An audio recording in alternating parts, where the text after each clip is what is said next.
Do you understand what I am saying? James asked. I do, brother, Louis responded. Not a single mistake or anything that could bring harm to our reputation, James repeated himself. At that moment, Louis was preparing to leave for the border of Desmer to manage the situation of the monster tide. Each elite family was dispatching representatives to maintain their image, and James had chosen Louis for that task. Although Louis was prone to anger and challenging to control, James couldn't deny that he was superior to the other S-rank hunters. However, recent events had driven Louis's credibility to rock bottom, but James refrained from blaming him now that the Zephyr were proving a bigger problem than previously anticipated. Initially, everyone who knew about the heist blamed Louis for his incompetence, but subsequent events caused them to reconsider their judgment. Good. I expect a lot from you, James said. Louis then left the room to head towards the training facility in the Rothschild Manor to retrieve his weapons and armor.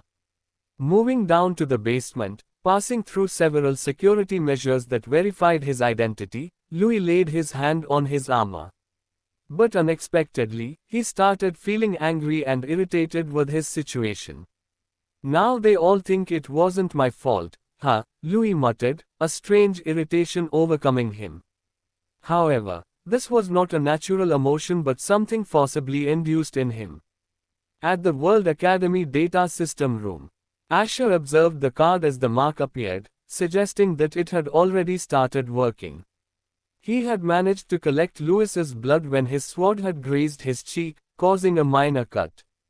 And the moment Asher teleported away, he secured the sword and stored the blood in a small vial specifically designed for preservation. He will be a good puppet, Asher thought as he removed the card from the cube-like structure. Less than protocol bypassed inputting mana frequency and data it greater than contemporary romance. Less than partial integration started greater than. Argus was bewildered but more concerned about triggering a security alarm, so he didn't interrupt the process and remained still until Asher was done. This should be enough, Asher muttered as another artifact was registered by him. It was a rank SS artifact, Escape of Night Dream, a necklace-type artifact that allowed up to 10 people to teleport to any location, provided the coordinates were etched on it, and it could be used only twice a week. There were other teleportation artifacts, but all of them had issues as they couldn't be used inside a dungeon. From the moment Asher acquired these two artifacts, his goal was clear. First, to make Farnus leave the World Academy, which would have been impossible unless a threat large enough to move the strongest hunter was introduced. Second, he planned to record the mana frequency of this rank SS necklace artifact and get Tom to add it to the chip that would be used to interfere within the data system room. Argus, standing still, didn't know what he had done and what the consequences of this action would be. In front of him, he thought that Asher was illegally going to use an artifact to make his life easier at the World Academy, but he was completely wrong. He had given Asher a way to leave the World Academy and return anytime, as the rank SS Escape of Night Dream was already in the database of the World Academy. There was a reason why no teleporting artifacts worked on the flying island. The gravitational and spatial laws around them interfered with the artifacts if they weren't S rank or above. Only teleportation gates powered with enough energy were used to move in and out of the flying islands. They were the only method that guaranteed safe travel between 2 points. Any artifact below S rank had the tendency to disrupt the teleportation process. But that was not the case with the artifact Asher had. It also allowed Asher to leave the World Academy, and even if he was inside a dungeon, he could return to the World Academy. However, there was one slight problem. Bringing in artifacts from outside was not possible, as Tom had told Asher to wait for months until the data would be integrated with the security system outside the World Academy. As students were asked to leave without any artifacts or to declare them when leaving, bringing an extra artifact was impossible. The only feasible way was for Asher to go back outside and use the artifact to teleport inside the World Academy. But that would make no sense as his presence would confuse the people who managed security, as he was supposed to be outside the World Academy. The system that the World Academy used was so cut off from the outside world that Tom had no way of instantly controlling the whole security system, even if he wanted to. Unlike the World Association and Whiteheart family, where Asher had given Tom a lot of his own knowledge that he remembered perfectly from his previous life. This allowed Tom to easily gain access to things that would have been impossible in such a short amount of time. But Asher could wait for the artifact, as the main thing he wanted was already in his hands, and that was a card with a glowing red gem. The next person to experience the effects of this artifact was already decided. The person who was unknowingly bringing that to Asher was Gavin Neville, oblivious to the fact that he was helping Asher destroy his own family. Beyond the borders of Belveria. Boom! An explosion occurred as Osbert Tervian swung his sword and immediately backed off. Blood dripped from Osbert's left arm as a wound appeared, but it gradually healed itself. The regenerative abilities of SSS rank hunters were absurd. Unless an attack inflicted a wound that couldn't be healed, in a case where the monster's mana overtook their own, they were completely fine, slowly healing. Don't rush in too much, Osbert, Farnes reminded him as he floated in the air. His armor started shining, Farnes's eyes began glowing, and his SSS rank armor ensured that Farnes remained unharmed throughout the fight. However, the cost of this security came from the considerable amount of mana Farnes was using to maintain this armor. The monster spread its claw into the ground, raising the whole land beneath it as Farnes's spear rained lightning on it.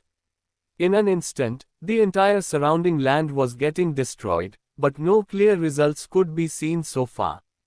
Osbert's aura began to increase as his sword started glowing, and the area beneath his sword began to melt due to the sheer amount of heat. But even though Osbert was ready to attack, he didn't charge in first. He knew he had to use Farnes to his advantage. However, the condition of the other SSS rank hunters in Belveria wasn't much better as they were fighting an equally strange monster. Where the hell is it now? Xerax exclaimed as he made a significant crack in the ground with his sword. All these SSS rank hunters were fighting a monster that kept disappearing into the shadows, making it incredibly difficult to harm. A monster that used the black element was the worst kind for them, as its ability was still unknown to them. Don't let it get too close, the Watson family's SSS rank hunter warned as he slashed the black claw behind him. Suddenly, the environment around them changed as lava appeared beneath them, but it was all an illusion. The vice chairman of the World Association used his hammer to smash the ground, breaking the spell.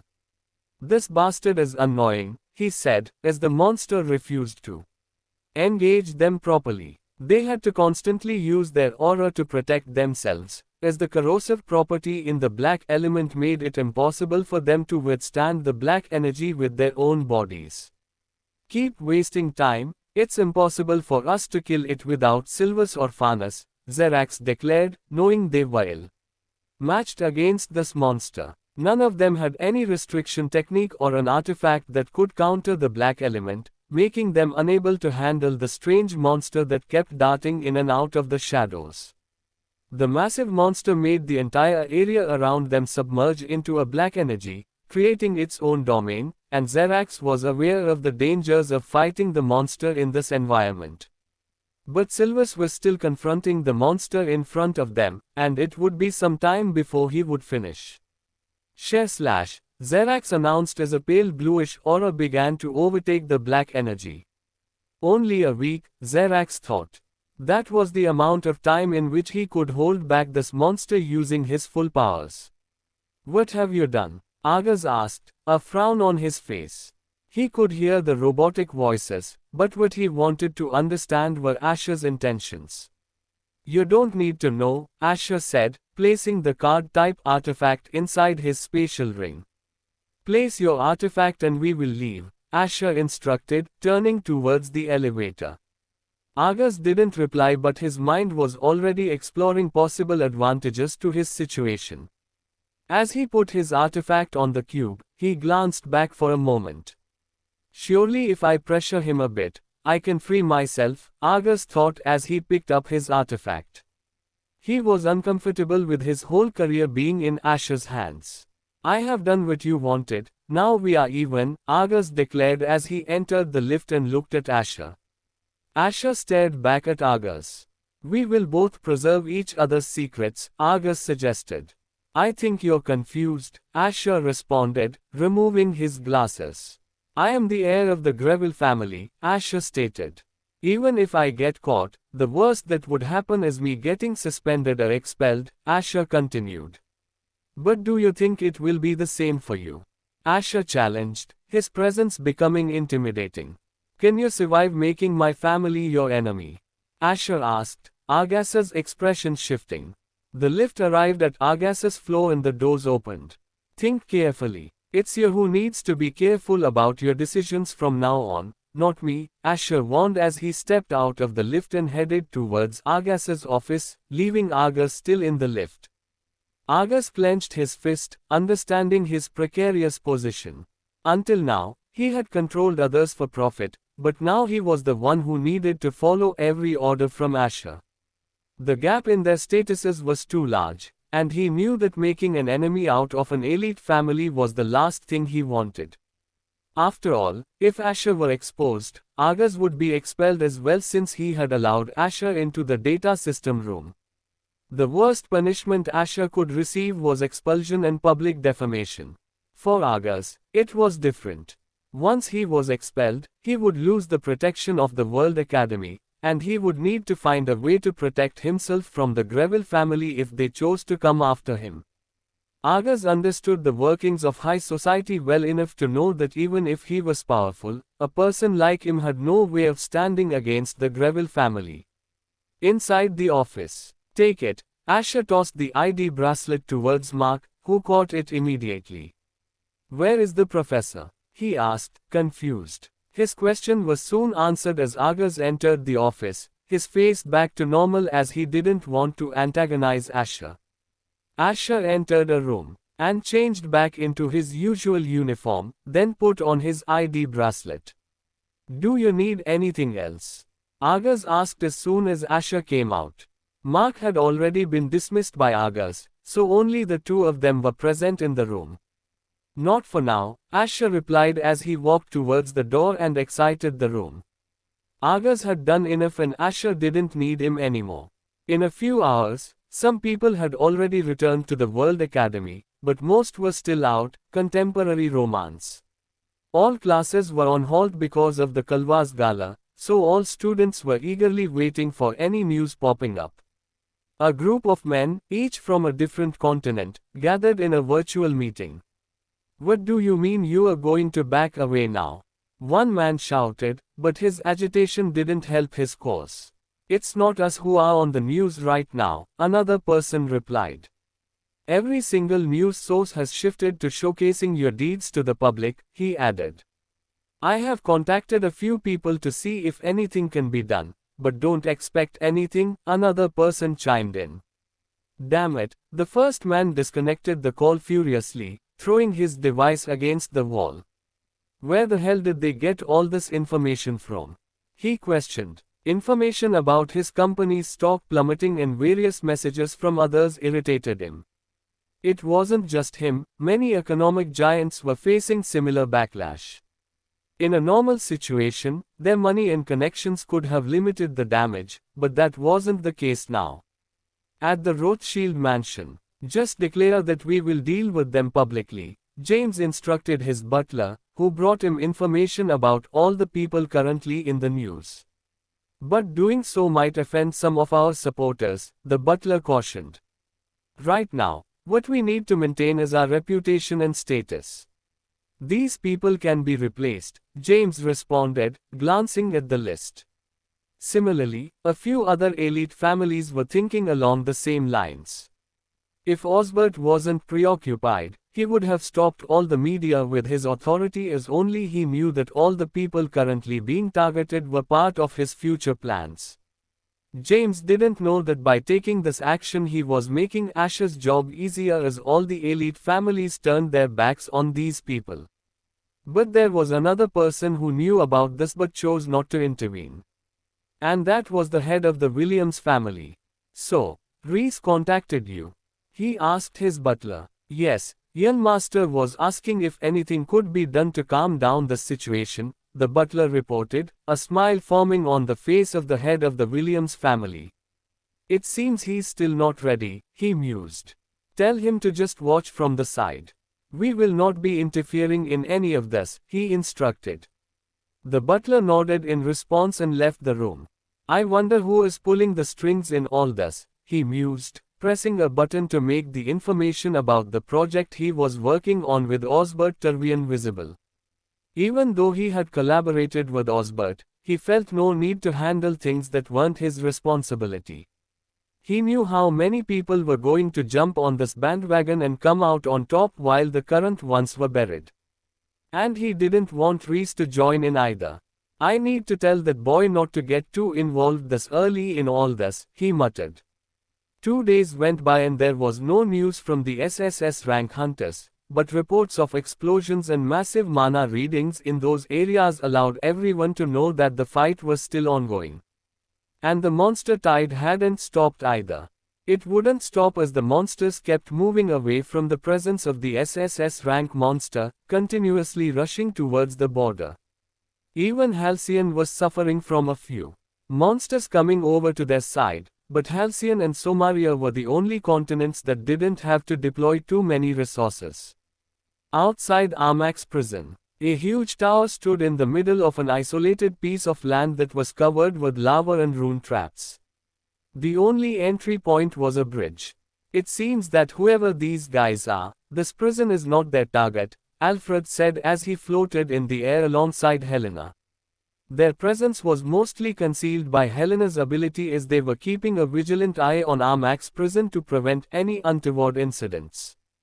Did you contact Sylvie? Alfred asked Helena. She is a smart girl, if she needs me, she will contact me herself, Helena replied. Well, you are right, Alfred responded with a smile on his face.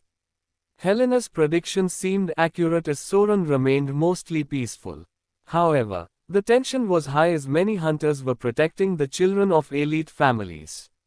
This was Greville's family territory, so they were being extra cautious. Should we go back? Elena asked Kevin, who was engrossed in his training. They had already spent 2 days outside the World Academy and needed to return soon.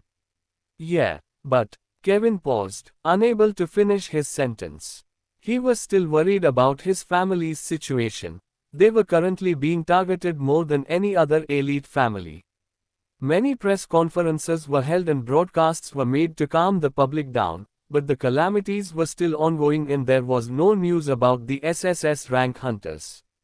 No matter what the officials did, the rumors kept escalating. Yeah, let's go back, Kevin said after some thought. Kevin understood that in his current state, he was of no help to his father. It would be better for him to focus on training. Raylan had already advised him not to worry too much, so he decided to take Elena's advice. I will tell Rhea and Eva to move as well, Elena said, leaving Kevin to train alone for the time being. She didn't want Kevin to get too distracted with all these things, as their current focus needed to be on getting stronger.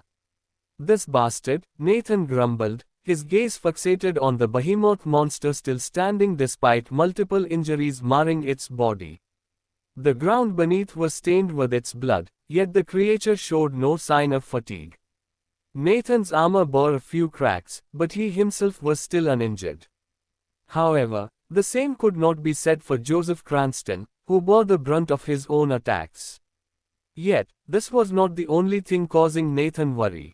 Another concern was his dominating mana, which weakened him slightly as they battled in a confined space. The aura surrounding Nathan turned a deep, menacing red, his sword vibrating, disturbing the air around them. The more intensely Nathan fought, the less aware he became of his surroundings, creating problems for Joseph. Boom! A shockwave pulsed through the air as the monster slammed its leg into the ground, the surrounding space shimmering in response. Nathan and Joseph steeled themselves, prepared to handle whatever came their way. Joseph immediately moved behind the monster, leaving Nathan to charge his sword as mana swirled around him. Then, without warning, the monster's eyes began to glow, small red fragments materializing in the air around them. The creature's blood began to evaporate, revealing a wound, while the small shards hardened, the monster's eyes ceasing their glow. The space filled with countless sharp objects, a vortex forming near Nathan and Joseph. Unhumanly fast, these shards hurtled towards them, yet Nathan wielded his greatsword with extraordinary speed, parrying every shard. Slash slash slash slash slash slash. Joseph responded in kind, though the monster seemed more intent on Nathan. Nathan's sword darted in all directions without losing momentum, his sword art enabling him to do so. While countering the incoming shards, Nathan kept his eyes on the monster. He noticed it was absorbing mana to heal itself, something he couldn't afford to let happen. Nathan's mana erupted around him, obliterating all shards within a 10-meter radius the moment they entered his range. One with space, Nathan muttered. The rune of Aedan became visible beneath his armor. Nathan's greatsword, now coated in his aura, traced an upward arc. He made a vast horizontal slash between him and Joseph, destroying all the shards and creating a temporary film that blocked Joseph's view. Nathan vanished from his place, appearing directly beside the monster in a fraction of a second. His eyes narrowed in focus, and his mana erupted even more violently. Alerted by an unknown attack, the monster braced itself, its mana creating a protective shield. But when Nathan swung his sword, it disregarded the surrounding mana, and a vacuum of space was created, the fundamental aspect of the sword art Nathan tried to teach Asher. His sword pierced the monster's skin, and countless cuts appeared, all inflicted by a single swing of Nathan's blade. As the red film subsided, Joseph saw Nathan closing in on the monster. What did he do? Joseph frowned, but he didn't squander the opportunity that Nathan had created. At present, the monster had sustained numerous injuries, providing them an opening to strike before it could recover. So engrossed was Nathan in his attack, he disregarded the shards erupting from the monster. Some managed to pierce his powerful armor, but none could penetrate his body. Joseph was hit by a few shards, the cuts burning from the violent mana of the monster mingling with its blood. Is he planning to end this? Joseph thought as he dodged the monster's tail and noticed Nathan battling the creature head-on. The mana Nathan was releasing was sufficient to terrify even an SSS rank calamity. Joseph inferred that Nathan intended to finish this fight quickly. Despite its size, the behemoth-like monster was far from slow. It held its own against both Nathan and Joseph, but Nathan's consistent attacks and his bloodline ability gradually weakened the monster as the battle progressed. Nathan stepped back as he attacked the monster's horns, forcing the behemoth to retreat due to the sheer force behind his strikes. While Nathan and Joseph were entering the final stages of their fight, things were not as straightforward for the rest of the three SSS rank monsters. Mere storm, Silvers chanted as a strange silvery energy started to wrap itself around the monster. Flame Guide, Silvers cast a combinational spell that he had crafted himself to suit his unique mana technique. A blue flame appeared, enveloping the monster, yet it didn't harm the other two SSS rank hunters. 5 days had passed just like this, and the unease among the masses was escalating daily. This was due to the fact that no news about any of the SSS rank hunters had come in, and until it did, there was no real way to assuage the fear of those concerned about the aftermath. If an SSS rank hunter died, it represented a massive loss for the entire world, as it meant the odds of clearing an SSS rank dungeon, if one appeared, went down. There had never been a single instance in history known to the current world where 4 SSS rank monsters or dungeons had appeared at the same time. This made people even more frightened as they had seen the records of what happened when an A-rank dungeon explosion occurred. Just S-rank monsters were enough to destroy a city, so they couldn't fathom what an SSS-rank hunter was capable of. "Professor, will this affect the World Academy?" one of the students asked. Classes had resumed in the World Academy, and many students were curious about what was happening in the outside world. Although they were safe, the same couldn't be said for their families, and not all of them came from rich or privileged backgrounds. "You guys don't have to worry about it," Elsa reassured them, contemporary romance. "Just focus on your studies, things will return to normal soon," Elsa stated, though even she wasn't certain about what the future held. However, as a professor, she couldn't share information that could distract them from their studies. After all, Xander had instructed all the professors to handle any confusion in the best way possible. "Classes have resumed, so concentrate on learning," Elsa said. "But Professor, there's still no news about the perpetrators," one of the boys questioned. "As I mentioned earlier, it's something we don't need to think too much about that," Elsa responded. "The World Association and various authorities will handle the situation properly," Elsa reassured, and she was correct. Not only the World Association but various authorities and even the elite families were searching for any clues about this unknown group. But no traces had been found. "Okay. Enough of these questions, class is over. You all can leave," Elsa announced as everyone stood up. They didn't know that the man who currently held the most notoriety in the world, the leader of the infamous Zephyr, was sitting among them. Asher stood up and went towards Elsa, who was waiting for him. "Vice Principal Xander told me about the permit," Elsa informed Asher. "But I would advise you not to venture too deep into the Great Forest," Elsa warned as she tapped on her ID bracelet. "The map has been updated in your ID bracelet, so make sure to only hunt in the areas that are permitted for you," Elsa reminded Asher. This was the first time a first-year student had been allowed to enter the Great Forest to hunt monsters. Even many senior-year students avoided this area as the Great Forest housed numerous types of monsters. Although the information about almost all of them was provided to the students, the risk of getting injured was high in the Great Forest. Asher exited the classroom and saw Amelia and Damien waiting there for him. "Hey, Mom is still asking me about that topic," Amelia spoke out as soon as Asher arrived. Sylvie had returned a bit late, and Asher had already left for the World Academy. So she had asked Amelia to tell Asher to contact her as soon as possible, but Asher had ignored all the messages he had received till now. "She keeps asking me about that girl," Amelia stated with an irritated look on her face. "I will talk to her later," Asher replied, but Amelia wasn't convinced. "Hey, I think we should set this matter aside for now," Damien whispered, believing Asher didn't want to disclose this information at the moment. "But, what? Okay. I will just tell Mom that he doesn't want to talk about that," Amelia said, giving up on convincing Asher. Sylvie, who was sitting in her office, received a message from Amelia, but a frown appeared on her face.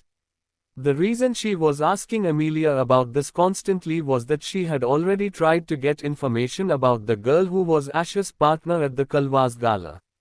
But the problem was, no information about this girl existed when she tried to search for her. Who exactly is this girl? Sylvie wondered as she looked at the photo of Asher and Alyssa dancing just before the incident occurred. Sylvie deduced that whoever this person was, they were using some kind of artifact to alter their identity. Should I ask Amy about this?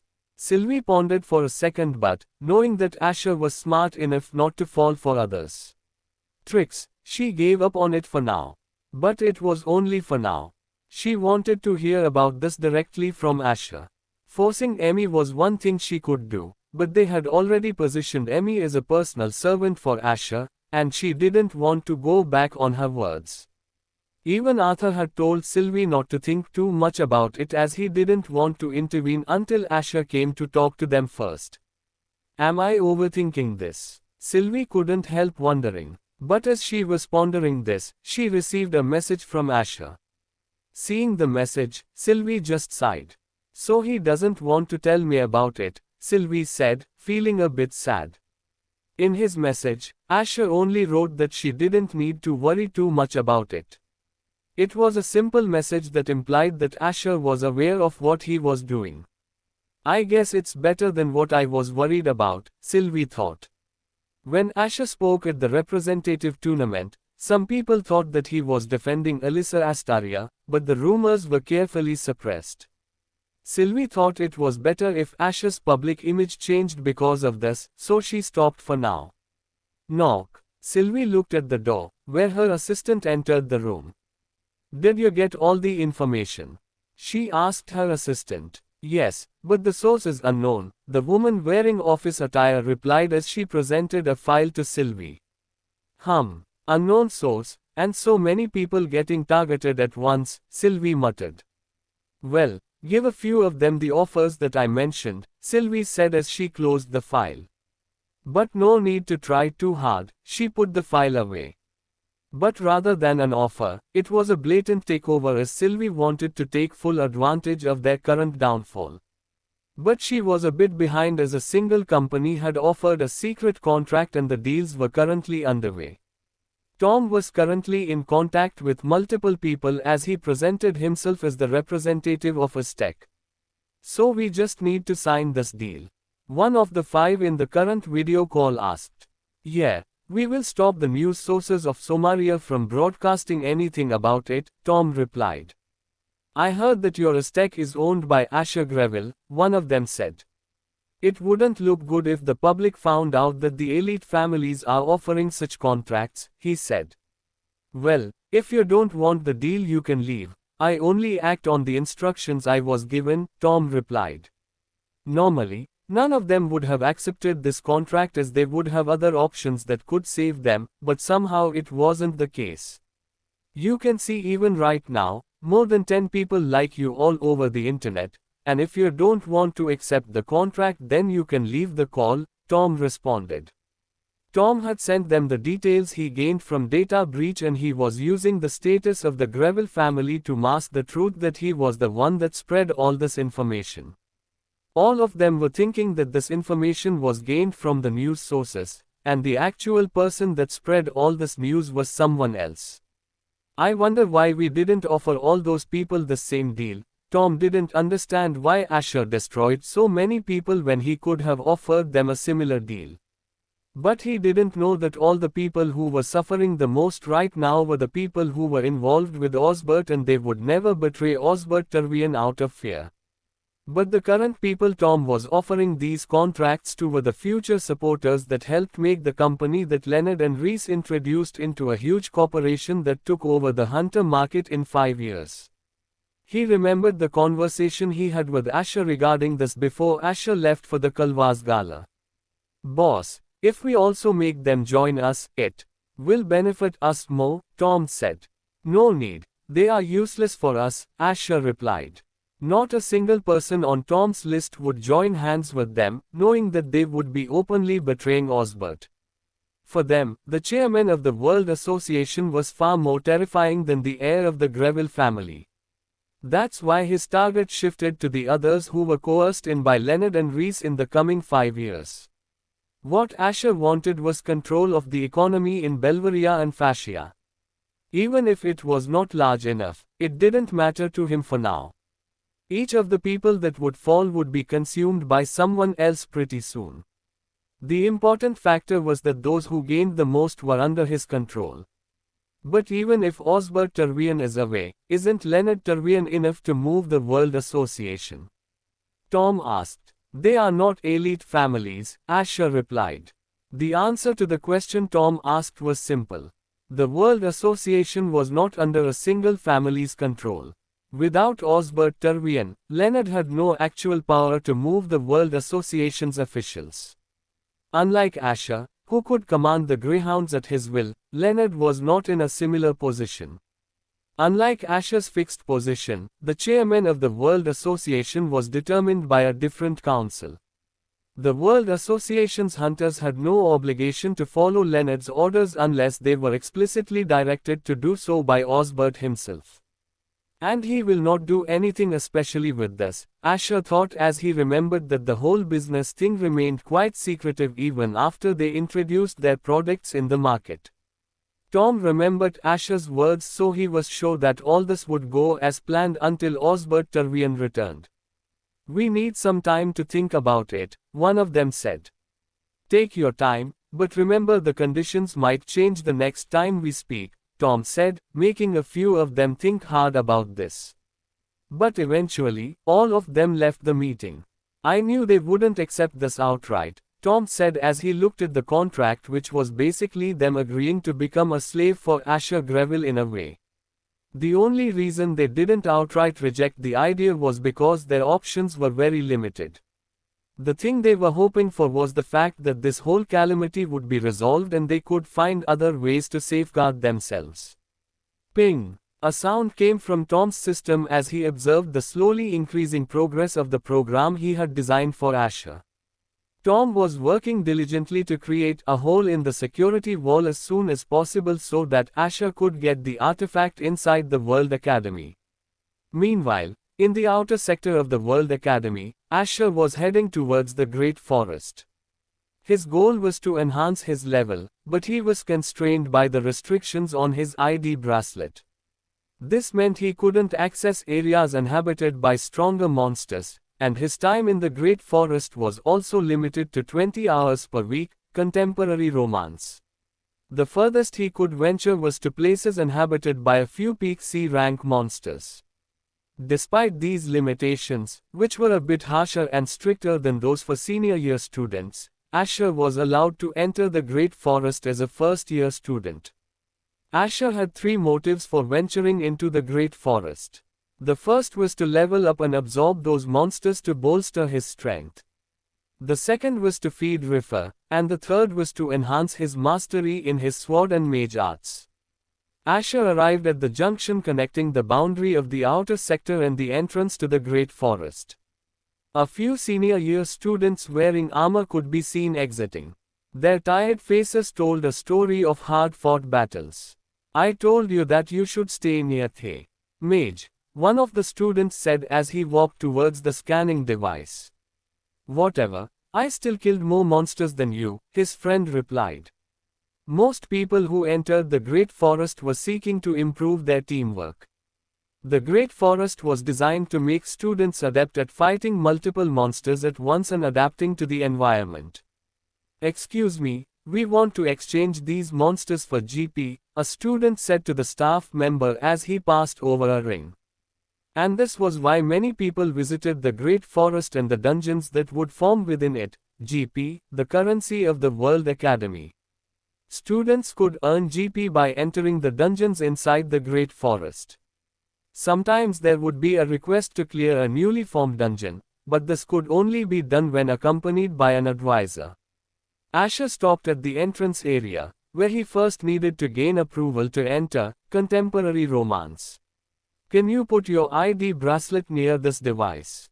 the staff member asked, pointing at a lens.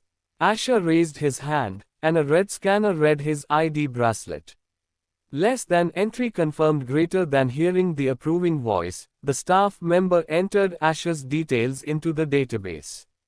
Every student who entered the Great Forest was tracked with an ID bracelet, and they were strictly instructed not to venture too deep. Mana sensors were placed in the Great Forest to detect if any high-rank monster breached the area. In such cases, it would alert the security team, which could then act to save the students. "You are only allowed in near the outer area, and the map on your device has been updated," the staff member informed. "If you need any armor or weapons, you can purchase them with GP," he added. "No need," Asher replied as he pulled his hand back. Asher proceeded down the hallway to a heavy metallic door, which opened to reveal a dense forest. Asher glanced around him, noting multiple cameras recording the surrounding area. Touching his ID bracelet, a map displayed the area where he was permitted to enter. With his sword in hand and mana accumulating near his legs, Asher dashed further inside the forest, away from all the surveillance. Once inside the forest, he saw various monsters in the nearby area, but they were mostly A-rank or D-rank monsters.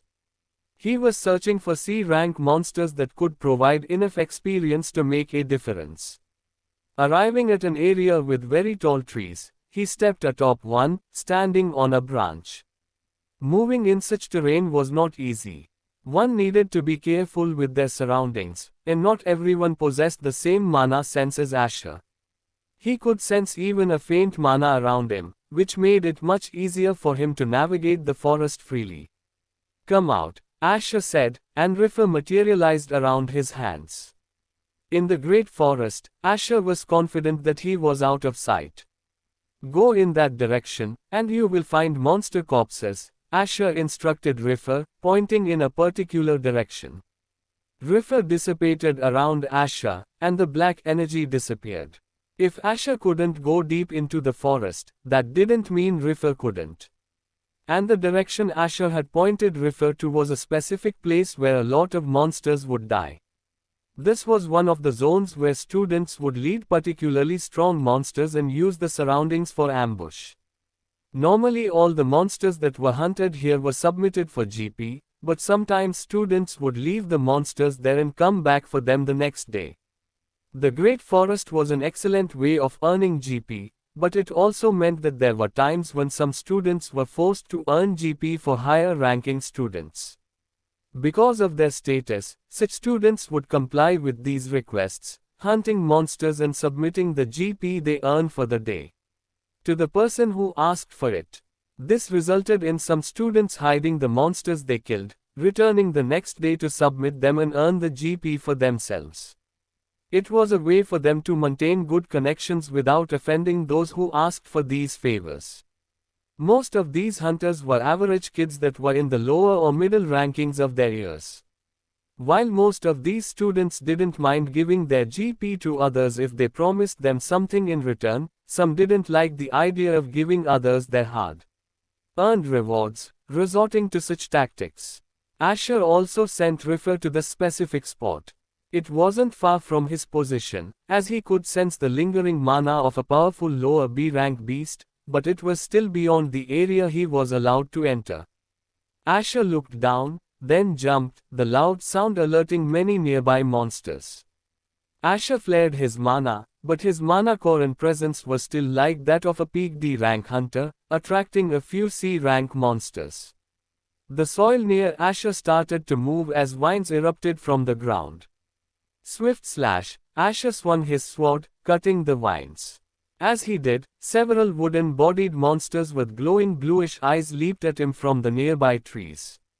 Using mere steps to change his position, Asher used Swift Slash to pierce the skins of these strange monsters. Host has gained 500 Express. Host has gained 500 Express. He didn't stop, using a black element spell to create a footing in the air as he launched at the other monsters and dispatched them as well. Host has gained 500 Express. Host has gained 500 Express. ... It didn't take long for Asher to quickly kill 6 of these creatures. These were fairly weak C-rank monsters, suitable opponents for someone of Asher's D+ rank, and they were within the region assigned to him. Asher placed the corpses into his spatial storage ring, and proceeded further into the region.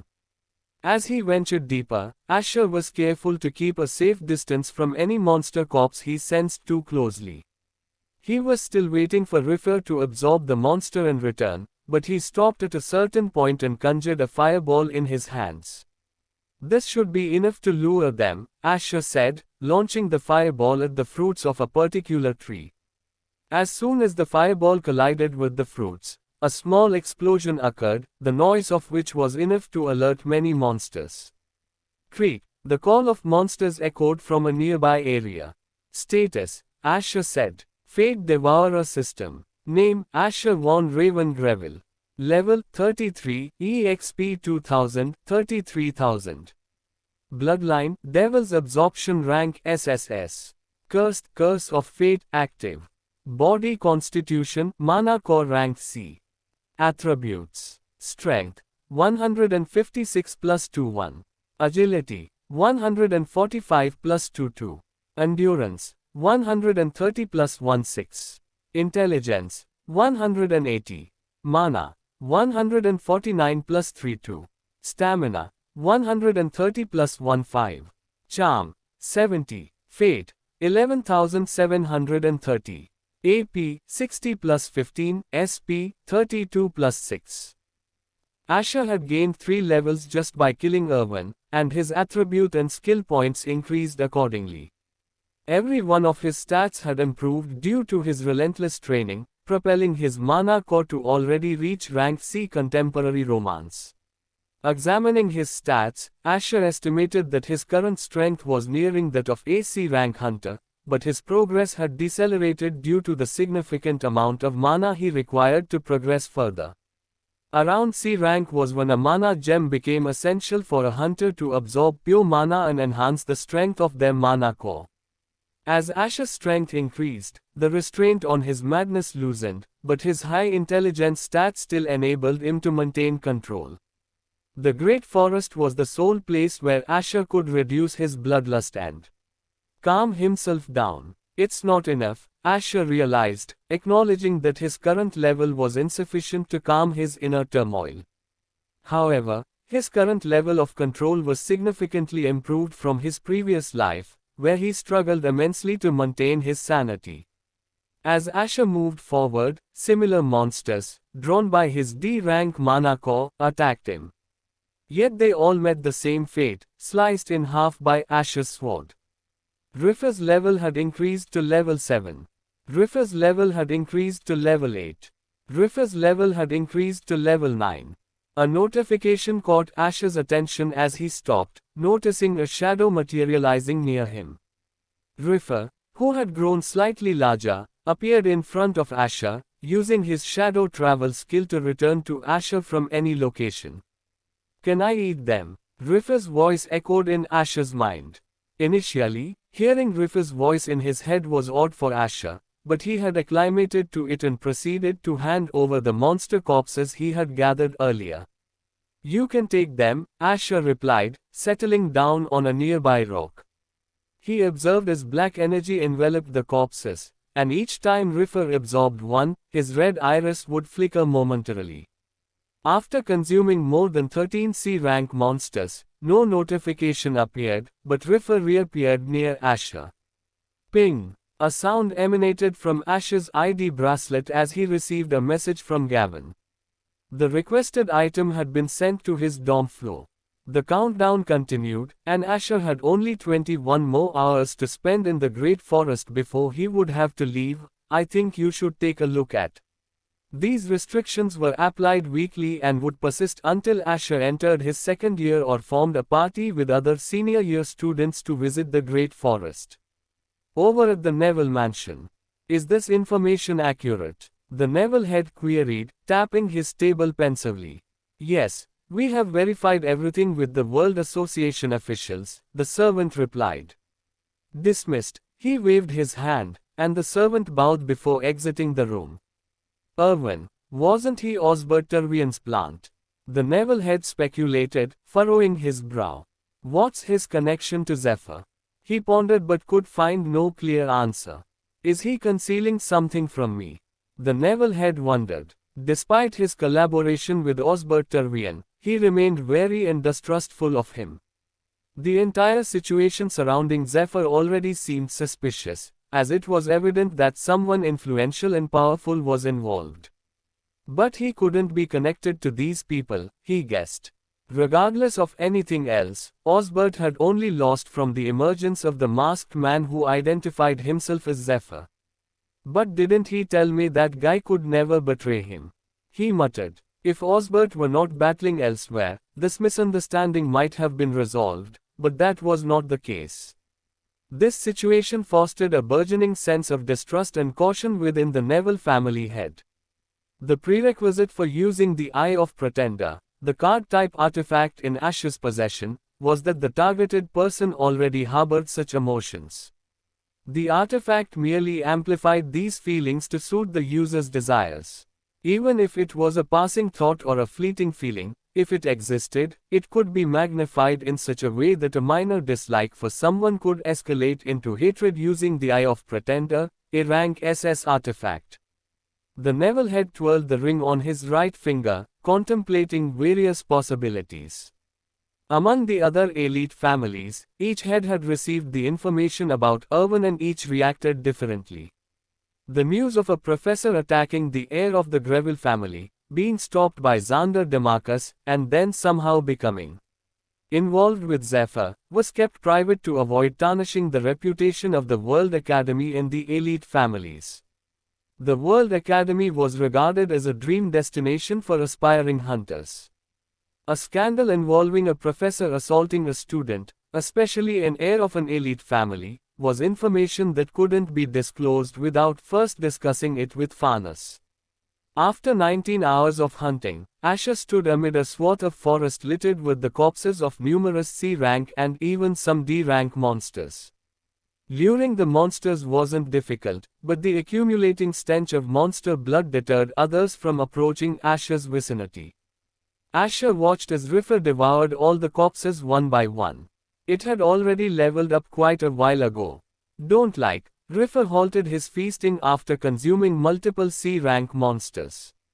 When Riffer declined to devour it, Asher stepped forward to employ his bloodline ability but to no avail. His stats didn't increase because the monsters he encountered were weaker than him. Furthermore, none of these monsters could possess a mana gem inside them because they were too weak. It should be enough for today, Asher declared, heading towards the direction from which he entered the Great Forest. Each student was given a map to navigate the Great Forest with ease, so even if Asher didn't remember the direction, he could always rely on his ID bracelet. It took Asher half an hour to reach the exit. Upon his arrival, the staff member asked for his spatial ring to scan and verify Asher's scores. Additional points were awarded if the students hunted monsters in the Great Forest. However, these points were based on the ranks of the monsters and the time students spent inside the forest.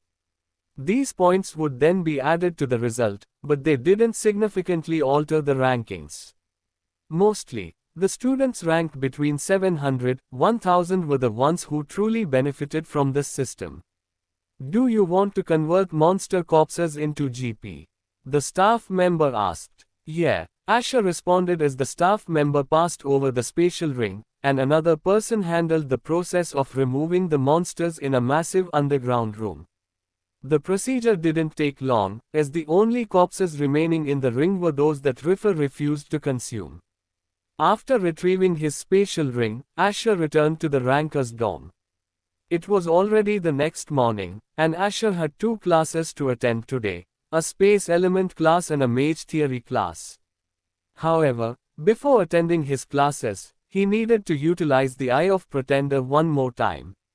Entering the lift, Asher removed a card-type artifact. As he reached his floor, he noticed a parcel near the entrance. He picked it up and used his ID bracelet to gain access, arriving in his living room. Inside the box, Asher discovered an opaque vial. Opening it revealed a few drops of blood. This vial was something Asher had given Gavin, as it was designed to preserve the liquid within. Placing the card on the table, Asher poured the blood onto the card's red jewel, which began to shine. Holding the card, Asher envisioned the effects he wanted to impose on the blood's owner. A mark appeared just beneath the first, and Asher examined it with indifferent eyes. He took out his phone to confirm with Tom about using the artifact and to monitor the movements of the Neville family.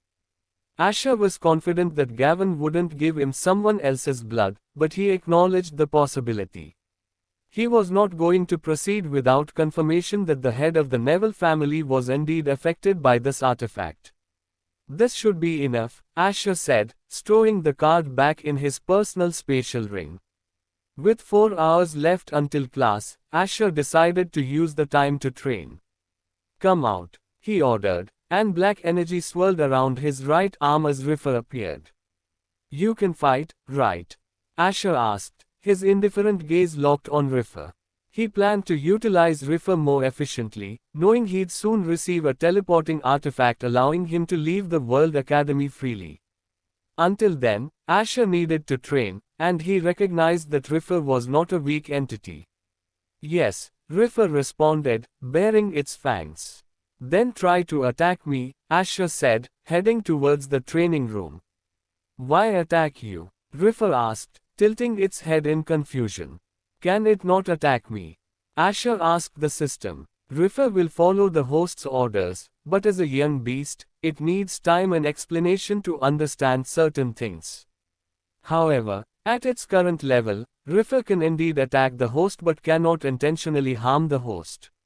Since River was bound to Asher, harming Asher would equate to harming itself.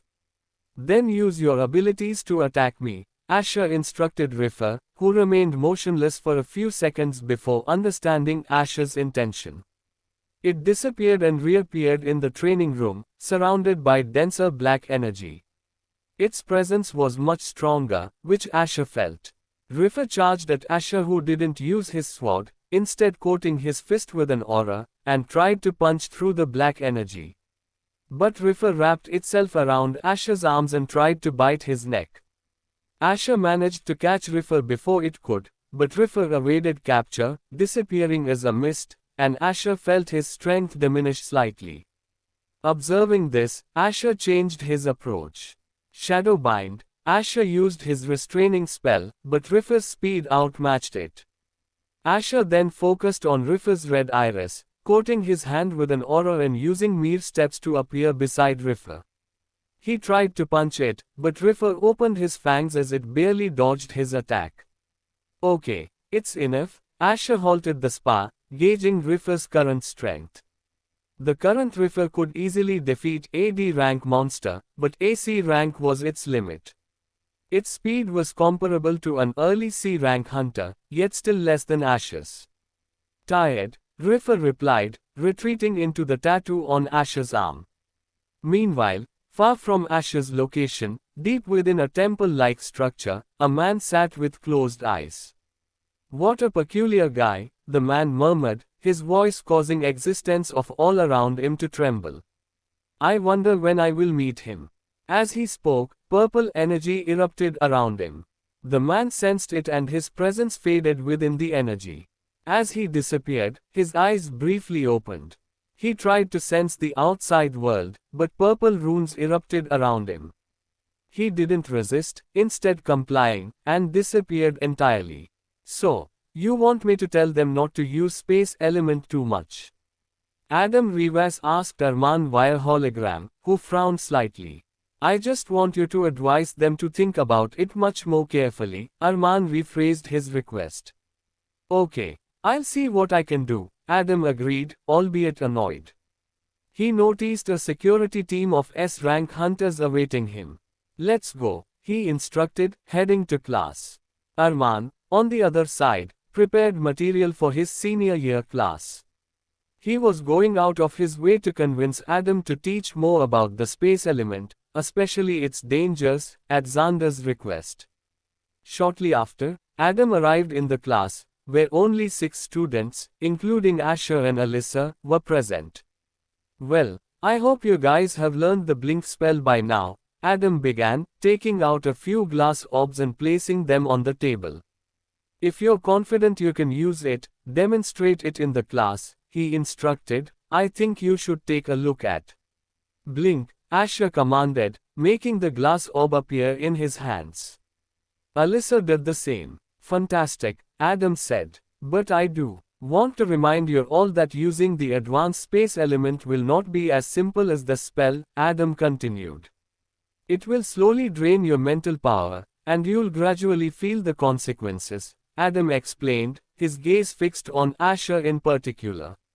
However, Adam had no way of knowing that the rune of Airden enabled Asher to use the space element much more easily. Moreover, Asher's high intelligence meant he didn't have to suffer the mental drain that many who used the space element experienced. Today's class will be about strengthening your connection with the space element, Adam said, as he unveiled a diagram on the board. The diagram depicted a complex relationship between space and mana. Just like mana is present everywhere, so is space. But ultimately, space is an element that we can communicate with through mana, Adam explained. Like other elements, we can manipulate the space around us using mana, Adam elaborated, pointing at the figure. The shifting of space is the very foundation of all spatial spells, Adam said, demonstrating by using blink to move several objects onto his hand. But mastering the space element involves controlling that shift, he added. A student raised his hand, and Adam paused. Over a few classes, these students had started to understand Adam a bit better. Initially, they had considered him a bit eccentric, but when discussing the space element, Adam provided insightful answers to their queries. What if we lose control of this shift in space? A student asked. That's why we stick to predefined spells, Adam replied. And I advise you against treating the space element like any other element, Adam warned. If you lack confidence in controlling and sensing the shifts in space around you, don't experiment with the spell, stick to the instructions thoroughly. Now, focus here, Adam redirected attention back to the diagram. This represents the current plane. But if you wish to shift an object, or even something else, Adam paused, picking up a glass orb. Without a spell, I'd need to incorporate the intent of shifting this object's plane, and controlling that shift to the desired location, he elucidated. He continued lecturing about the spatial element while Asher observed, feeling his mastery over the space element gradually improving. All this was due to the rune of Airden, which had now advanced to rank C. Asher could sense the space around him more vividly, a task made significantly easier for him, as the sensation of mana sense had a similar yet distinct feeling. The class went on for another hour before Adam paused, looked around, and distributed another book that explained the shifting of planes in greater detail, Contemporary Romance. Not every student was like Asher, who could keep up with and comprehend concepts as they were introduced. Others needed weeks, or even months, to understand the concept of planes, as it wasn't something they could visually perceive. They had to sense something not physically present before them and then control it. The concept was difficult to grasp, and without an affinity for the space element, sensing the space around you was impossible. The speed of this learning process depended on one's affinity with the space element. Asher, on his way to the mage class, paused upon receiving a message from Tom. So, they managed to defeat one of them, Asher muttered as he read the message Tom had sent him. The first calamity had been vanquished, and the earliest to return were Nathaniel Greville and Joseph Kimmerer Cranston. Less than Tom, should we do something greater than? Tom asked Asher, not having anticipated that a calamity would fall so quickly. Less than Asher. No need, the other calamities won't fall as quickly. Greater than. Less than Asher. Start the plan. Those who don't join us in the next 5 days can face the consequences. Greater than. Asher glanced at the date, and even he hadn't expected Nathan to defeat the calamity so swiftly. Nevertheless, it was something he had accounted for. It doesn't matter even if they manage to defeat all of them, Asher thought as he proceeded towards the class. He had already accomplished what he intended to achieve by orchestrating all of this. A few hours before the news broke out, Nathan's sword clashed with the monster, sending a high mana wave rippling around them. The spatial barrier had shattered, and at present, the beast was severely weakened. However, the same was true for Joseph, who had suffered from the monster's blood. Infused attacks. Nathan's eyes were glowing red, but his armor was starting to wear out and break apart. Regardless, Nathan dismissed the damage. Right now, the monster was at its weakest, and if they allowed it time to recover, things would turn dire. Fifth sword, Nathan altered his stance, causing his aura to explode as he descended toward the monster. His sword met the skin of the monster, but each strike could only slightly wound it. The combined power of the three SSS rank entities was devastating the surrounding area, with tremors felt even in cities near the border. Each time the monster unleashed an attack, the earth would quake, enough to unsettle any normal man. Usually, SSS rank hunters would never fight, all the skirmishes would occur inside a dungeon. However, this was the first time the people of Fascia had experienced anything like this. The monster's horns fell as Joseph lodged his sword around the nape of the beast, and Nathan sheared off the horns with a broad arc of his greatsword. The monster tried to shake its head free, but a slam from Nathan's leg forced it to kneel as blood soaked the land beneath them. Mana waves erupted from the monster as it tried to launch another attack, but this time, Nathan didn't give it a chance to move. He descended with his greatsword at an extraordinarily high speed and pierced the monster's skull slightly. Die! Nathan shouted as immense energy erupted from his greatsword. Joseph instantly floated away from Nathan as he watched the monster's final struggle. But Nathan withdrew his sword and hovered in the air. Despite its skull being pierced, the monster continued to struggle, but it ceased as Nathan gathered his energy, and his sword descended in a slow arc. "Its sword," Nathan murmured as his sword descended through the air. In an instant, the monster's neck was severed, the earth below splitting apart as Joseph observed the destruction Nathan's sword art had wrought around them. Both Joseph and Nathan remained motionless as they waited for the monster's mana to dissipate completely. And soon enough, it did. Nathan descended, but the land beneath them was scorched and torn apart. What was once a dense forest filled with mountains had become a flat, burnt land marked by numerous massive cracks. No life forms could be seen kilometers away from the two men standing in front of a massive monster carcass. "Damn, this monster took a long time to die," Nathan said as he thrust his greatsword into the ground. He began walking toward the monster, intent on confirming something. As he proceeded, Joseph appeared in front of him. "What are you doing, Nathaniel Greville?" Joseph asked, his armor half corroded from the monster's bloody attacks and his skin still healing. "Ads by pub future. What else but claiming my reward?" Nathan replied, meeting Joseph's gaze. "We haven't decided what to do with these monsters," Joseph said, preventing Nathan from advancing further. "Oh." Nathan's eyes widened as his mana flared anew. "Do you truly wish to stop me?" Nathan asked, staring at Joseph. "Don't be unreasonable," Joseph retorted, his eyes growing cold. "Step aside, Joseph Kimia Cranston," Nathan commanded as their mana began to clash. Nathan wished to investigate if the SSS rank monster had a mana gem. Joseph opposed this, but knowing the difference in their injuries, he couldn't prevent Nathan from taking the mana gem. And Joseph realized that Nathan was serious about his threat. At the moment, if Nathan and Joseph clashed, Joseph knew his odds of winning were slim.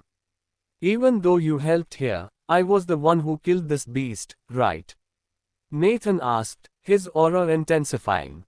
"I'll just check for one simple thing, and if I don't find it, all of this will be yours," Nathan proposed, and Joseph began to consider it. Nathan stepped forward as Joseph stood still, looking straight at him. Even though Joseph didn't seem that strong against the monster, it didn't mean Nathan could easily overpower someone as potent as Joseph. That's why he offered Joseph something he couldn't reject without consideration. The corpse of an SSS rank monster was invaluable as it could be used in various ways. Joseph knew he couldn't stop Nathan if he was truly determined to claim the monster. "Fine. Remember your words," Joseph stepped aside. He was aware that Nathan was looking for a mana gem, and the chances of this monster having one were low. Joseph took the gamble. An SSS rank mana gem was priceless and was only sold within the Kalwas Gala. All the dungeons were cleared with 2 or 3 SSS rank hunters or more, depending on the dungeon. So if a mana gem was found, it was sent to the Kalwas Gala, and the monster's body was divided among the participating SSS rank hunters. This was the first time that a dormant SSS rank monster was challenged and ownership lay with those who defeated it. Nathan moved closer to the massive body, casting a huge shadow over the land, and touched it. He spread his mana sense and sent a mana wave inside the monster's body. Due to his high mana sensitivity, Nathan always felt that the monster harbored dormant mana. Pulling his hand back, Nathan smiled and threw a punch. On seeing Nathan's expression, Joseph's countenance turned cold. He had realized that Nathan had found a mana gem, and this was not good news. Contemporary romance. At this moment, Nathan possessed not one, but two SSS rank mana gems. The monster's flesh broke open as Nathan materialized his mana and pulled the large mana gem towards him. Though it was a bit smaller than the one he got at the Kalwas Gala, it was still a powerful SSS rank mana gem. You can have it, Nathan offered, but upon sensing Joseph's killing intent, he disappeared from his spot and retrieved his greatsword. Boom! In the next instant, Joseph's sword and Nathan's greatsword clashed. But Joseph could feel the power emanating from Nathan, who was smiling as he looked at Joseph. I don't mind killing you right here, Nathan threatened as their mana started clashing violently. But after a few seconds, Joseph stopped, and Nathan also withdrew his greatsword as he saw that Joseph had changed his mind. You are pushing your luck too far, Joseph warned as he stored his sword in his spatial storage. TSK, and here I thought I could finally kill one of you, Nathan retorted as he turned towards Fascia. His expression changed immediately. So, he might not be the one, Nathan concluded in his mind. He had chosen Fascia for a reason, wanting to test Joseph Cranston first. Joseph would benefit the most if Greville were to fall. But their previous clash made it clear that Joseph's animosity was straightforward, and he was not the type to plot behind others' backs. Nathan put the SSS rank mana gem back in his spatial ring. But he soon needed to find a container for it before deciding to use it. Now you can have all of this, Nathan declared as he started to float away. Before leaving, Joseph dropped a rock-like cube. A barrier formed that severed the mana of the dead body of the SSS rank monster and concealed its presence. He didn't want his possession to become a feast for other SS rank monsters that might happen upon it. They needed to return to Fascia to announce to the world the fall of the first calamity. They soon arrived in the capital city, leaving the SS rank hunters who were glad to notice their arrival and were even more excited to end the monster tide now. So, can we expect you guys to go support other SSS rank hunters? One of the reporters asked. No, Nathan replied. I have done my duty, and they will do theirs, Nathan said. Not a single person dared to question his decision. Joseph gave a similar response. They would not go hunting other SSS rank monsters. Do you think fighting an SSS rank monster is a joke? Nathan asked. I don't know about this guy here, but I won't move until I am needed there, Nathan replied. I am only responsible for Somaria, not every single continent, Nathan stated as he rose to his feet. Not a single person attempted to stop him. And just like Nathan, Joseph also stood up to leave. Even though they wanted to question them, the tremors from the SSS rank entities and the sight of Joseph in Nathan's broken armor led them to conclude that the fight had not been easy at all. The entire Fascia relaxed, feeling safe after the SSS rank monster was defeated. However, this was not the case for Desmer and Belvaria. The interview with Nathan and Joseph was made public, but sections were omitted due to heavy filtering by the officials of the World Academy. The only portion that was shared revealed that Nathan and Joseph had declined any involvement in other continents unless their presence was needed. Nathan had only committed to dealing with one SSS rank monster, and just like Joseph, he had fulfilled his duty concerning the issues in Fascia. Unlike associations, the SSS rank hunters of elite families didn't need to inconvenience themselves with matters concerning other continents. This time, Nathan wouldn't have budged if he hadn't been promised an SSS rank mana gem. The problem wasn't merely that an unidentified SSS rank monster had unknown abilities. Throughout the fight, both Nathan and Joseph kept a wary eye on each other due to mutual distrust. This sentiment of distrust was shared by most of the SSS rank hunters. "Order everyone to move out after a week," Nathan commanded. "As you wish, Guild Master," the man replied respectfully. With the SSS rank monster now defeated, the monster tide would cease in a week, and Nathan didn't want his guild to linger in Fascia for long. Hovering in the air, Nathan gazed towards the border of Fascia. "I will be heading for Somaria. Handle everything here and contact me if necessary," Nathan directed, vanishing shortly afterwards. The man merely nodded, entered his car, and all the hunters of Abyss Guild began to evacuate the area. Meanwhile, at the World Academy, "Keep casting different spells, and we will alternate the elements every time you successfully chant one," Elsa instructed the students. "Don't fret over the power of the spell, as most elements will not align with your affinity," she added. These were basic spells, and Elsa's intention in having students use every single basic element was to ensure they formed a connection with all elements. A proficient hunter had to be knowledgeable about each element, even if they didn't use them all, as there were instances when dungeons would spawn monsters with a specific elemental strength. Contemporary romance. To combat such monsters, a hunter needed comprehensive knowledge about all elements, an area where mages often fell short. Every individual found that learning beyond their affinity was tiring and less rewarding than strengthening their preferred element. However, the World Academy ensured that its students were proficient in the knowledge of all elements, and this training was not exclusive to mage hunters. Even Kevin, who was studying the lightning element, was expected to familiarize himself with all the elements over his 4-year course. The curriculum at the World Academy was designed to produce graduates who were strong and knowledgeable enough to tackle any situation. "These spells aren't difficult, so don't take too long to complete this," Elsa advised the students, who were assembled in a large room, each with a dummy target. Most students found it challenging to cast these spells as, unlike basic magic, these spells required the user to have a clear sense of the element involved. If casting the spell was too easy, it would undermine the whole purpose of the lesson.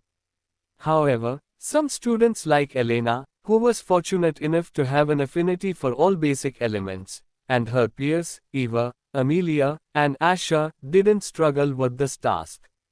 Asher, in particular, had little difficulty as he could sense all elements more keenly than others. Having ascended beyond the realm of S rank, the sensation was still fresh in his memory. Though slightly slower, Alyssa also completed the task, just behind Lycia Halcyon, who managed to cast all elements within 3 minutes. "Those who have finished may leave," Elsa announced as a significant number of students completed the lesson. Allowing students to leave once they completed their task motivated others to do the same. Merely learning was not sufficient to become stronger. They also had to absorb mana using mana circulation techniques, a process that required time. A balance was needed between learning and practicing so that all the students could accelerate their progress. Asher was on his way out when he overheard a group of students discussing a hot topic. "Hey, did you hear that an SSS rank calamity has already been defeated?" one of them asked. "I heard it was Fascia," he added. "Really? I was really concerned about my family since we live near the border," another replied. "I think you should take a look at." The news had already spread, and everyone was relieved that Fascia was safe, but this led to further discussion as news from other SSS rank hunters hadn't arrived yet. "Well, I think they will vanquish all the SSS rank monsters just like this," one of them responded cheerfully. However, the jubilant atmosphere only lasted a week, as news of the second calamity's fall reached the public. A week had passed, and the SSS rank monster was finally defeated by Silvus and 2 other SSS rank hunters, but the vice chairman of the World Association was severely injured in the process. This news was closely guarded, known only to a few key individuals. It wasn't something that could be easily disclosed to the world. Upon learning that only Nathan and Joseph had returned, Silvers also refrained from sharing any information. Until the situation was under control and they had formulated a plan to handle Zephyr, it wasn't prudent to spread the news of a heavily injured SSS rank hunter. Only a select few within the World Association were privy to the vice chairman's condition and involved in his treatment, all of whom were bound by a mana oath. So they are still fighting? Silvers asked an elder from the Mage Association. Yes, we've confirmed that the battle is ongoing, but we can't approach to gather any information, the elder replied, looking somewhat concerned. Silvers understood why they couldn't get closer. The clash of powers between SSS rank hunters and similar entities could significantly harm an SS rank hunter. And the worst case scenario was suffering from mana poisoning, an incurable condition that could only be managed over time as the individual grappled with the wild mana harming their mana core. This was a hunter's worst nightmare, having their mana core weakened. Inform Dexter that we're heading to Belveria immediately, Silvers directed, but the elder looked apprehensive. But are you okay? The elder asked. Don't worry, the fight was intense, but I've recovered half of my strength, and we don't have time to waste, Silvers reassured him. Silvers was troubled by the fact that Farnas hadn't neutralized the SSS rank monster yet. It didn't make sense as Farnas was the only person in possession of an SSS rank treasure and the ancient rune, making him the strongest hunter in the world. Silvers had to witness the situation firsthand, but he couldn't go alone, hence the request for Dexter's company. With Nathan and Joseph having returned, Silvers was confident that they would manage any issues in their own continent if things went south. And Dalton, who was slightly injured, would recover soon, ensuring Desmer was also taken care of. The only problem was Belveria, which was confronting two calamities simultaneously. Within the Artisans Association, Dexter was engrossed in his work on a new rune in the forge when his ring began to glow red.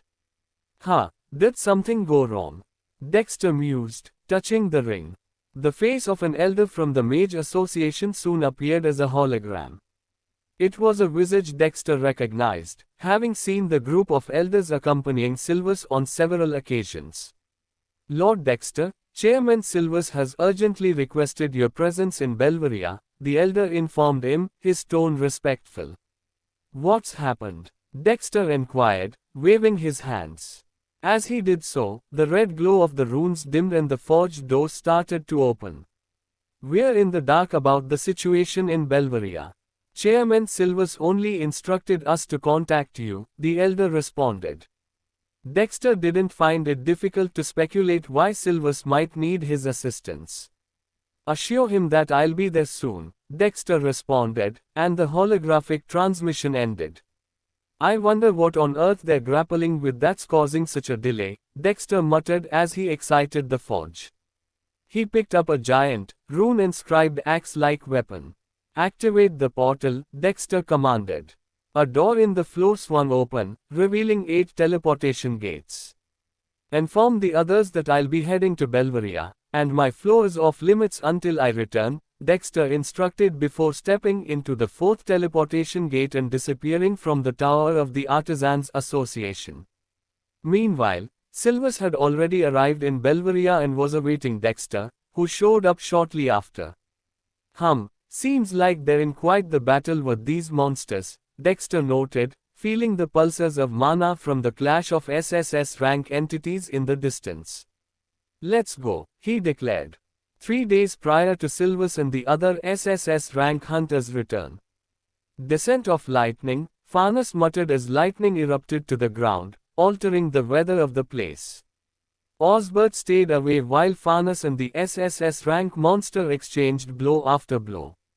He was looking for his opportunity rather than rushing towards the SSS rank monster, which was stronger than himself. Farnas's eyes glowed blue as his body absorbed the lightning around him. Currently, Farnas was utilizing the lightning aura, which made his senses sharper and his speed began to surpass the speed of the SSS rank monster. Despite this, each successful strike only chipped away bits of the monster's skeletal armor.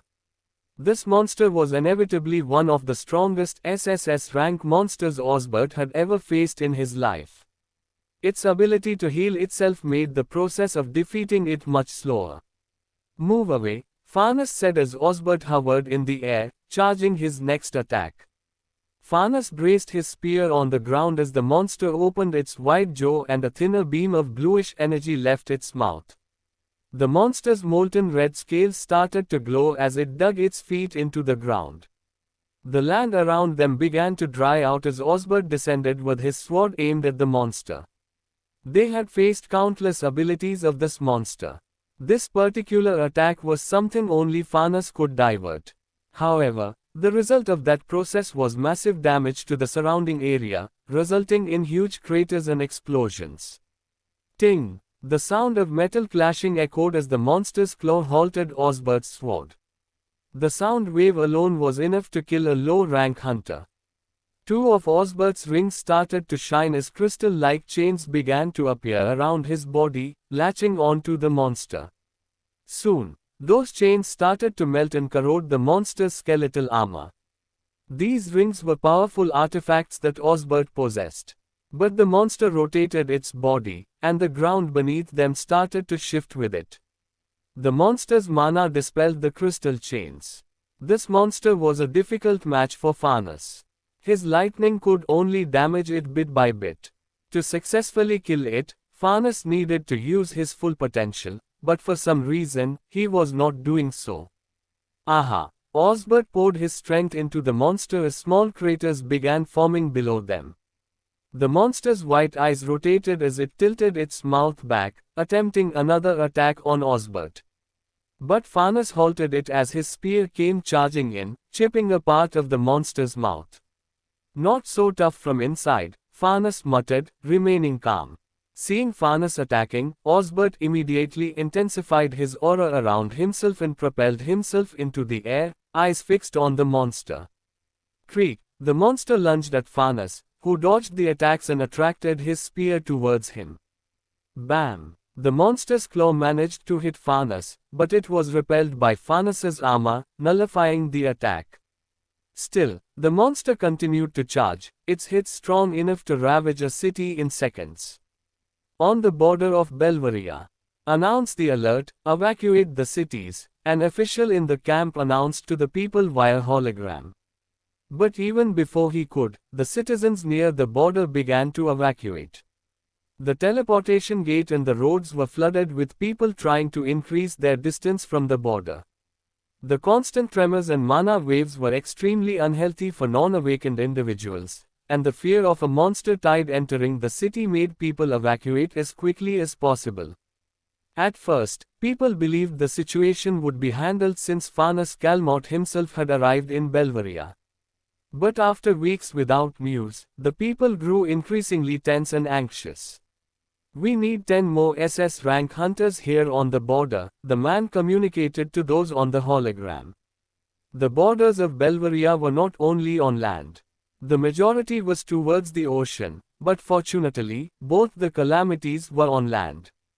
The mana waves of SSS rank entities were causing monsters to appear all over Belvaria's extensive borders, regardless of land or water. "What's the damage to the hunters stationed here?" an executive asked. "The Hargrave have handled everything here, but the area we need to defend keeps increasing," the official replied.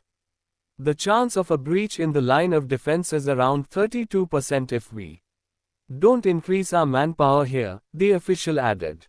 "We need to abandon these 5 areas to prioritize the safety of the citizens in the worst-case scenario," the official suggested. "Have you lost your mind?" an executive shouted. "Do you know how much that area is worth? Keep protecting it, and all the others as well." "Enough. We can't make such a decision as none of the 3 leaders are here," an older executive intervened. "I think you should take a look at. If necessary, we will abandon 40% of these areas, but more than that will significantly impact the economy." No one among the executives opposed him. "Ask the Hargrave, Martel, and Neville for reinforcements," And we will send those stationed in Fascia to Belveria as soon as we can, he added, concluding the meeting. Meanwhile, the battle became even more intense as the monster grew increasingly enraged. But the problem arose when it tried to head towards Belveria instead of fighting Farnus and Osbert. Farnus immediately blocked its escape. The skeleton armor around the monster made it difficult for Farnus to land a direct hit. Each time Farnus damaged the armor, the red scales around the monster would melt and reinforce it. 2 days passed as Osbert and Farnus were engrossed in the battle. On the day Silvus and Dexter arrived, Farnus had almost broken all the armor that the monster possessed.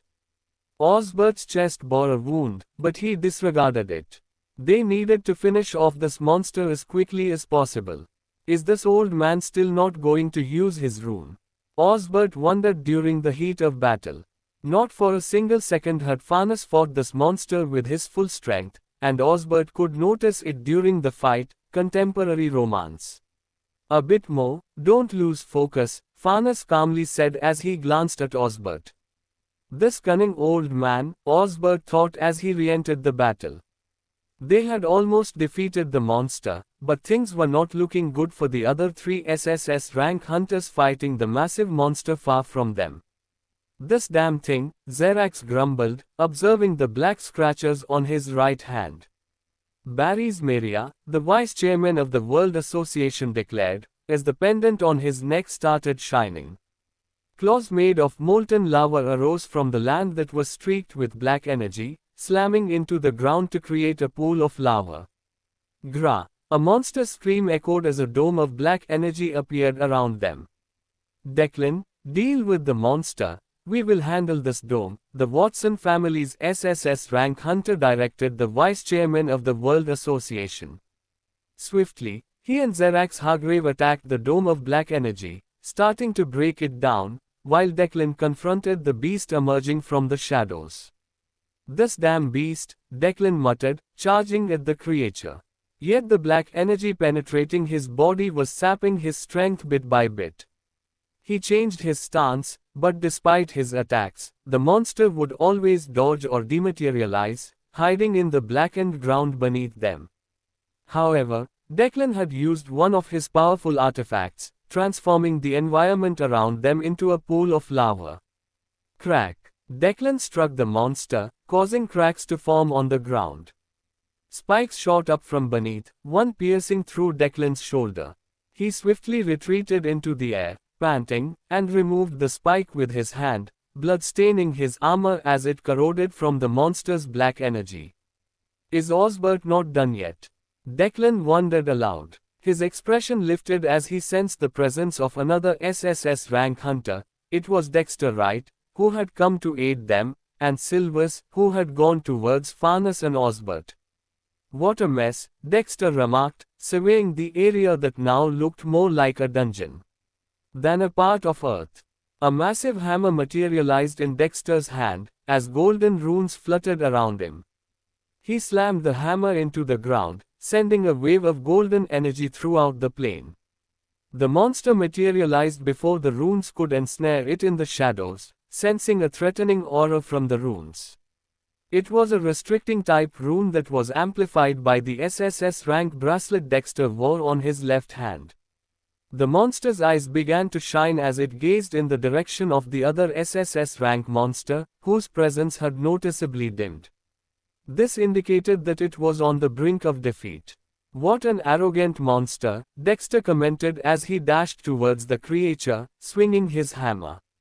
Unexpectedly, the beast's heart started to glow. Dexter turned his gaze towards it and attempted an attack, but he was too late. The monster dissolved into the ground, its formidable presence vanishing completely. What the hell happened? Xerax asked as he descended. Did it kill itself? Declan queried, observing that the presence had disappeared entirely. However, they were mistaken.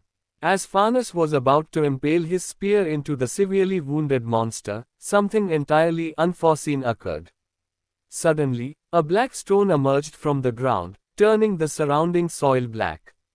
Farnus quickly retreated, but the black stone attached itself to the monster's head as black energy began to envelop the beast.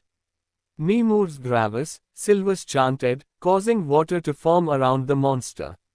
Lavus, Silvus commanded, and the water turned silvery, then solidified. Farnus immediately charged with his spear, aiming to bring the monster down. But an explosion occurred, and from the smoke emerged a new creature, a peak SSS rank monster.